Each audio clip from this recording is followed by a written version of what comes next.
Hi there, artists. For those of you who are new watching, a special hi to all of you. For those of you who have returned from last week's reading, I Have an Idea by Herve Tullet. Hello again. And for my Prairieview Ogden North Elementary kindergartners, this is a special one for you. For many of us, this is our last week of school, and boy, it's been a crazy year. You've learned all about volcanoes, and you've made special Valentine's boxes, and you've made lots of itty bitty mice with model magic in art. And even when you felt like you wanted to give up, you never quit. You never did. I think that you might find this one a little funny as we learn about some of our materials that did quit. This is called The Day the Crayons Quit by Drew Daywalt, so let's jump in and find out why. Here is the cover. The Day the Crayons Quit.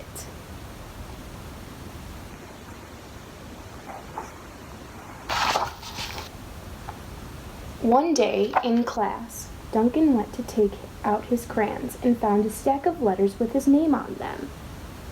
To Duncan.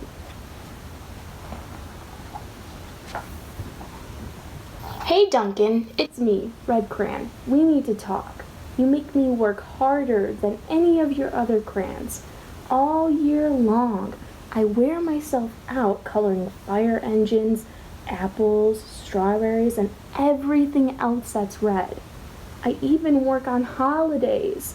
I have to color all the Santas at Christmas and all the hearts on Valentine's Day. I need a rest. Your very overworked friend, Red Crayon.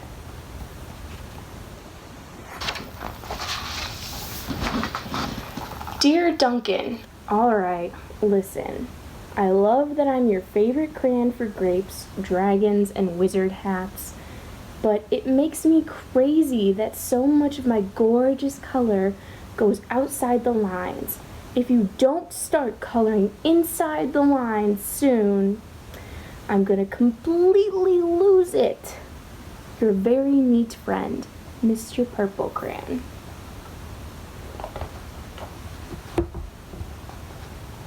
Dear Duncan, I'm tired of being called light brown or dark tan, because I'm neither. I'm beige and I'm proud.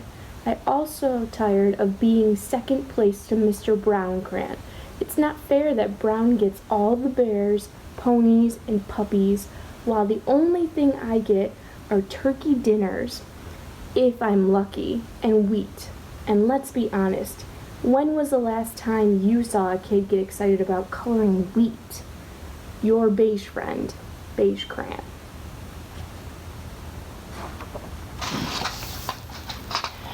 Duncan, Gray Crayon here. You're killing me. I know you love elephants, and I know that elephants are gray, and that's a lot of space to color in all by myself. And don't even get me started on your rhinos, hippos, and humpback whales. You know how tired I am after handling one of those.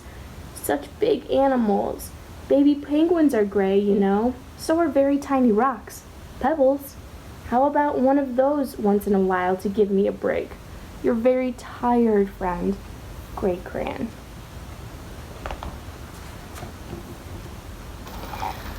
Dear Duncan, you color with me, but why?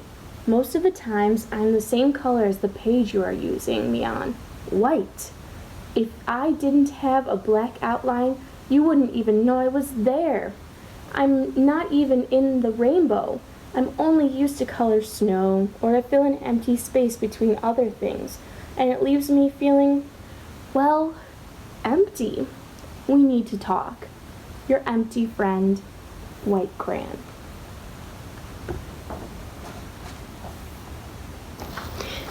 Hi Duncan!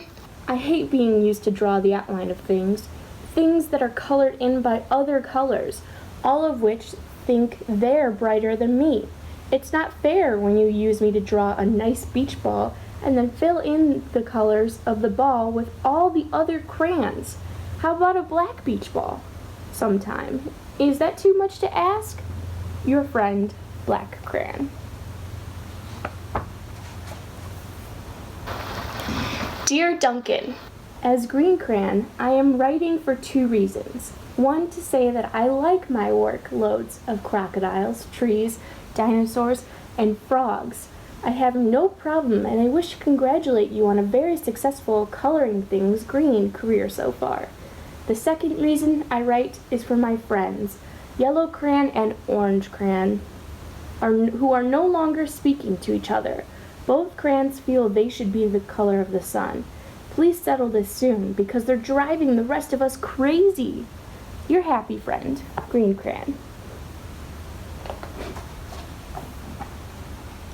Dear Duncan, Yellow Crayon here. I need to tell you, Orange Crayon, that I need you to tell Orange Crayon that I am the color of the sun. I would tell him, but we are no longer speaking, and I can prove I'm the color of the sun too.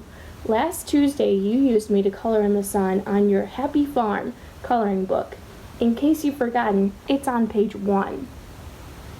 You can't miss me. I'm shining down brilliantly on the field of yellow corn. Your pal, and the true color of the sun, Yellow Crayon.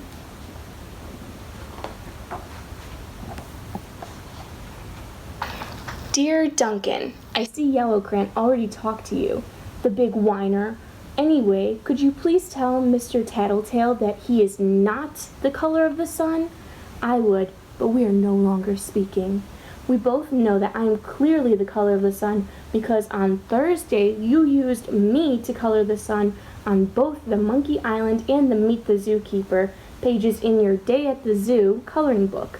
Aren't you glad I'm here? Haha. Your pal and the real color of the sun, Orange Crayon.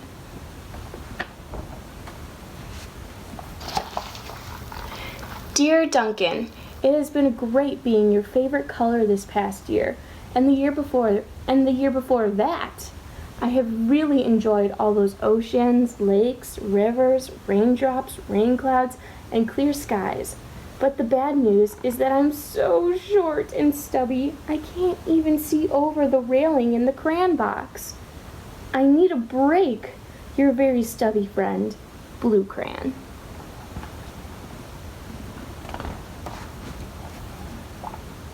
Duncan! Okay, listen here, kid. You have not used me once in the past year. It's because you think I'm a girl's color, isn't it? Speaking of which, please tell me your little sister said thank you for using me to color in her Little Princess coloring book. I think she did a fabulous job at staying inside the lines. Now back to us. Could you please use me sometimes to color in the occasional pink dinosaur or monster or cowboy? Goodness knows they could all be used a splash of color. Your unused friend, Pink Crayon. Hey Duncan, it's me, Peach Crayon. Why did you peel off my paper wrapping? Now I'm naked and too embarrassed to leave the crayon box. I don't even have any underwear. How would you like to go to school naked? I need some clothes. Help! Your naked friend, Peach Crayon. Well, poor Duncan just wanted to color, and of course he wanted his crayons to be happy, and that gave him an idea. Just like the idea we read about last week. When Duncan showed his teacher his new picture, she gave him an A for coloring. I'm going to show this a little closer so you can see all the different things that are in here.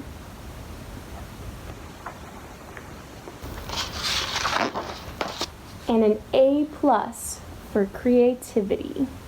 Now that we have met some of our coloring friends and read their letters, here are 2 challenges for you this week. So number 1 is going to be using our very own colors. So if you have crayons, this is the challenge to use them on, but pens and markers all work the same as colored pencils, everything. You can use whatever you have available to you. So just like Duncan, we are going to come up with our very own drawing and put our imagination and creativity to use. So start by grabbing a piece of paper and coming up with a drawing idea. This can be downtown or the desert or a farm, And as you kind of go along and keep drawing, start to add different things like a purple monster or a green butterfly. It's okay if you don't think about them right away, that's just the start, and then add them in as you go along. And if you are still thinking of anything to draw and you can't come up with it, try redrawing one of your favorite pictures that you've done in the past in different and new colors. Remember to take your time and use soft hands and patient art movements, trying to draw in the lines as much as possible for our dear friend Mr. Purple Crayon. Now the second challenge is actually one of my personal favorites, and I think you'll see why in a minute. Duncan's Crayons showed a few examples of some of his work that he did with coloring books. They bring it up a couple times in the book. Even your yellow crayon and your orange crayon show some of their work examples that they've been used for. So I'm sure that you've guessed where this is going now, and you know what to do. So I'm going to give you 3 options. Number 1, you can grab one of your black crayons or markers or pencils and outline something before coloring it in. That's going to be creating your own coloring book page. Number 2, you can find one of your old favorites and use it to fill in the spaces. Or number 3, you can copy or print out the picture that I will have linked below. It's of your favorite storybook art reader, and I thought it would be a fun way for us to create one more piece of art together before class is finally finished. Once again, thank you for tuning in to this week's story. Even if school is done for you, but you still want to read some more with me, I'm going to be posting a couple more videos as long as I still have the books until they run out. And as always, the possibilities are endless, but never stop creating.